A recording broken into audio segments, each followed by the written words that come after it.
Bien-aimés dans le Seigneur, soyez salués cet après-midi, que la paix et la grâce du Seigneur soient avec vous. Amen. Notre Dieu est merveilleux, il va encore nous parler cet après-midi. Alléluia. Excellent Père de gloire, je voudrais encore te dire merci pour le souffle de vie que tu nous as accordé. Merci pour la force et le courage que tu nous renouvelles encore, que tu nous as encore renouvelé ce matin pour pouvoir vaquer à nos occupations. Comment ne pas te dire merci, comment ne pas te louer, t'adorer, comment ne pas, éternel Dieu de gloire, t'élever. Seigneur, je te recommande ces moments. Je prie que tu viennes nous parler au travers de ta parole, car ta parole dit, au commencement était la parole était avec Dieu et la parole était Dieu. Seigneur, viens nous enseigner, viens nous éclairer et qu'au sortir de ce message, les femmes soient restaurées, les femmes soient guéries, les femmes soient conscientisées parce qu'il est question d'elles.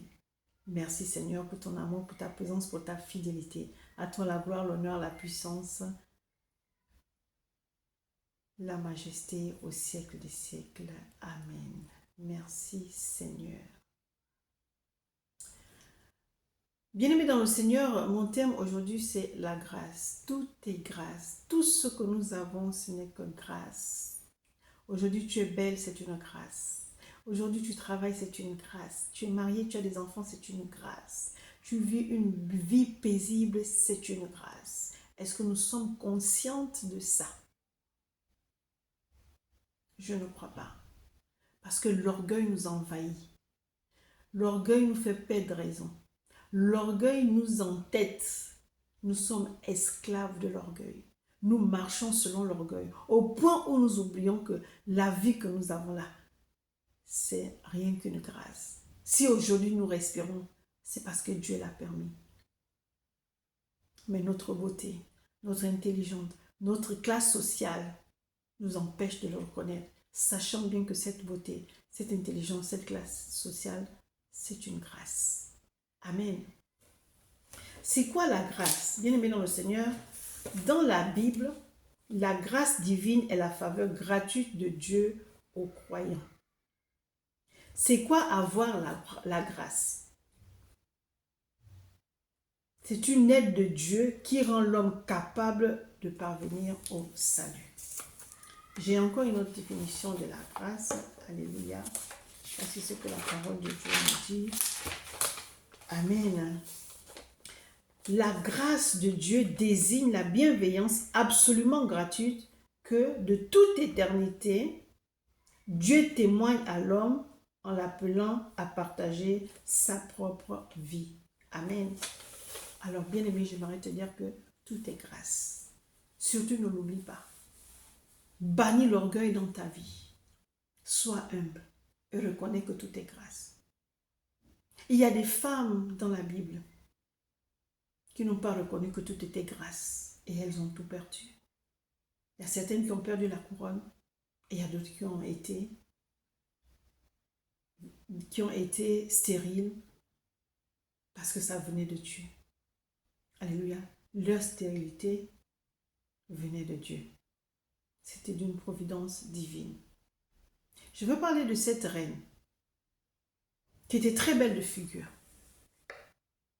qui était aimée de son mari, mais à cause de son arrogance, elle a perdu la couronne. Il s'agit ici de la reine Vasti. Alléluia.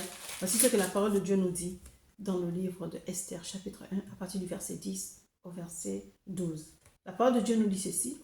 Le 7e jour, comme le cœur du roi était réjoui par le vin, il ordonna à Mehuman, Bitsa, Arbona, Bitga, Abagta, Zéta et Carcasse, les 7 eunuques qui servaient devant le roi Assuérus, d'amener en sa présence la reine Vasti avec la couronne royale pour montrer sa beauté au peuple et aux grands. Car elle était belle de figure, mais la reine Vasti refusa de venir quand elle reçut par les eunuques l'ordre du roi. Et le roi fut très irrité, il fut enflammé de colère.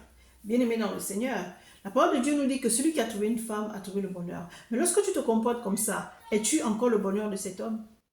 Non. Tu es d'une arrogance pas possible.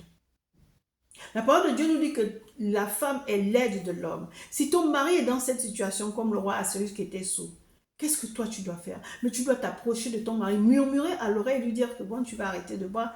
Tu es son aide. Tu es son aide, donc tu dois l'aider à arrêter de boire. Mais ton orgueil ne te permet même pas d'aller auprès de lui lui répondre. Non, tu donnes la réponse aux serviteurs du roi. Donc tu donnes la réponse à vos serviteurs. D'aller dire à ton mari que non, je ne viens pas. J'aimerais te dire quelque chose. La beauté que tu as, c'est une grâce. La position que tu as aujourd'hui là, c'est une grâce. Tu es sur une chaise éjectable. Si tu ne fais pas attention. Celui qui a trouvé une femme a trouvé le bonheur. Mais tu es le bonheur d'un homme. Mais tu es une femme arrogante. Ah, femme, jusqu'à quand? Est-ce qu'un jour nous pourrons comprendre que tout est grâce? Tout n'est que grâce. À cause de sa désobéissance, de son impolitesse, de son refus, des décisions ont été prises. Ceux qui entouraient le roi ont dit au roi que ça ne pouvait pas se passer comme ça. Sinon, toutes les femmes des princes là allaient faire la même chose en disant, le roi, la reine Vasti a maltraité le roi et il n'a rien dit, donc on peut le faire. Et donc, il y a un édit qui a été écrit pour que les femmes ne désobéissent pas à leur mari et que les hommes sont les chefs. À cause de son obéissance, les gens qui entourent le roi ont dit au roi qu'il faut qu'on cherche des filles belles de figure et vierges pour le roi. Et ça a plu au roi. Et ils ont cherché les filles et il y a une qui a été choisie, Esther. Femme, si dans ton mariage là, tu penses que tout est acquis, il y a une Esther quelque part. Je ne te le souhaite pas, mais j'aimerais te dire que si tu es vraiment enfant de Dieu, femme de Dieu, tu sais comment il faut te comporter. Tu es le bonheur de ton mari, tu es l'aide de ton mari, mais si tu te comportes comme ça, rien n'est acquis, tout est grâce. Il y a une Esther quelque part. À cause de sa désobéissance, elle a perdu la couronne et Esther a pris la place. Voilà ce que nous dit le verset 17. Le roi aima Esther plus que toutes les autres femmes et elle obtint grâce et faveur devant lui plus que toutes les autres jeunes filles. Il mit la couronne royale sur sa tête et la fit reine à la place de Vasti. Vasti, qu'est-ce que la parole de Dieu nous dit? Qu'elle était belle de figure, n'est-ce pas? Elle a compté sur sa beauté, mais sa beauté l'a perdue. À cause de son orgueil, elle a perdu la couronne et c'est quelqu'un d'autre qui est venu prendre. Bien aimé, quand on dit tout est grâce, tout est vraiment grâce. Rien n'est acquis. Glorifie ton Dieu tous les jours. Dis-lui merci tous les jours pour ce que tu as. Parce que cela ne vient pas de toi. Alléluia. Et il y a encore une autre femme, amen, dans le livre de 1 Samuel. 1 Samuel 6, il s'agit ici de Michal, qui était la fille du roi Saül et l'épouse du roi David. Écoutez ce que la parole de Dieu nous dit. 1 Samuel 6 à partir du verset 6. À partir du verset 6. Non, à partir du verset 12. Voici ce que la parole de Dieu nous dit. On vint dire au roi David, l'Éternel a béni la maison de Obed-Édom et tout ce qui est à lui à cause de l'arche de Dieu. Et David se mit en route et il fit monter l'arche de Dieu depuis la maison de Obed-Édom jusqu'à la cité de David, au milieu des réjouissances. Quand ceux qui portaient l'arche de l'Éternel eurent fait 6 pas, on sacrifia un bœuf et un veau gras.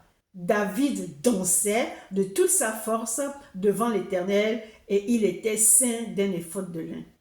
David et toute la maison d'Israël firent monter l'arche de l'Éternel avec des cris de joie et au son des trompettes. Comme l'arche de l'Éternel entrait dans la cité de David, Michal, fille de Saül, regardait par la fenêtre et voyant le roi David sauter et danser devant l'Éternel, elle le méprisa dans son cœur. Alléluia. La parole de Dieu nous dit quoi? Michal a méprisé son mari, un oint de Dieu, le roi d'Israël. Elle a méprisé son mari parce que son mari dansait. Regardez ce que la parole de Dieu nous dit. Au verset 20, du verset 20 au verset 22. Voilà ce qu'elle dit. David s'en retourna pour bénir sa maison et Michal, fille de Saül, sortit à sa rencontre. Elle dit, quel honneur aujourd'hui pour le roi d'Israël de s'être découverte aux yeux des servantes et des serviteurs comme se découvrirait un homme de rien. Donc elle a traité son mari d'un homme de rien. Pourquoi? Parce qu'il dansait devant l'Éternel. Voilà, toi, ton mari qui a peut-être eu une promotion ou quoi, alors il danse avec ses travailleurs. Ils sont contents.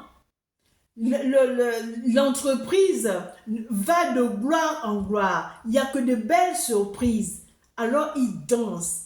Il partage cette joie-là avec ceux qui l'entourent. Parce qu'il est président directeur général de l'entreprise, il n'a pas le droit de s'exprimer. Il n'a pas le droit d'exprimer sa joie. Ça frustre sa femme. Et donc Michal dit au roi, comme se découvrirait un homme de rien. Bien-aimé dans le Seigneur, quand tu méprises ton mari, c'est Dieu que tu méprises. Parce que ton mari là, c'est ton Dieu. Donc il me dirait, en quel honneur, il n'est pas mon Dieu, ce n'est que mon mari. Là, si tu es enfant de Dieu, la parole de Dieu dit que ton mari est ton chef. Sarah, notre mère, appelait son mari Seigneur.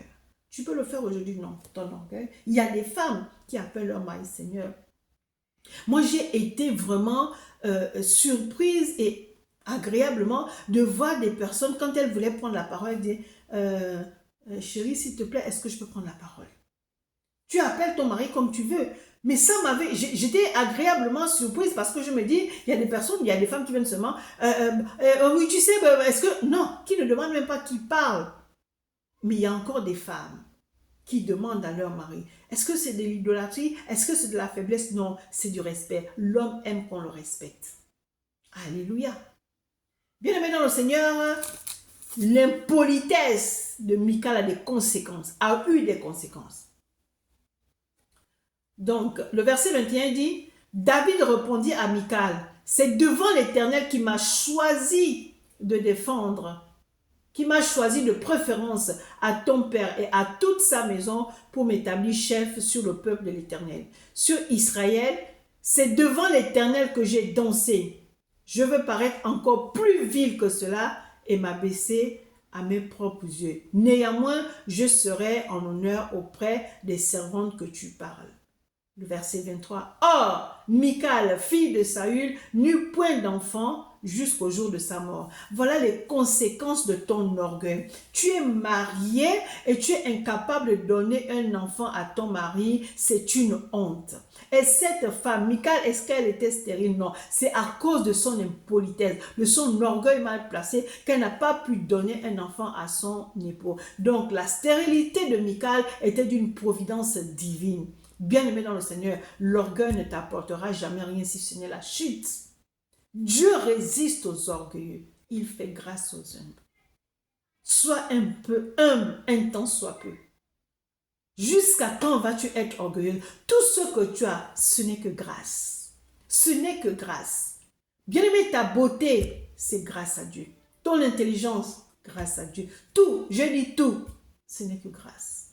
Tout est grâce. Alors j'aimerais dire à une femme ce soir,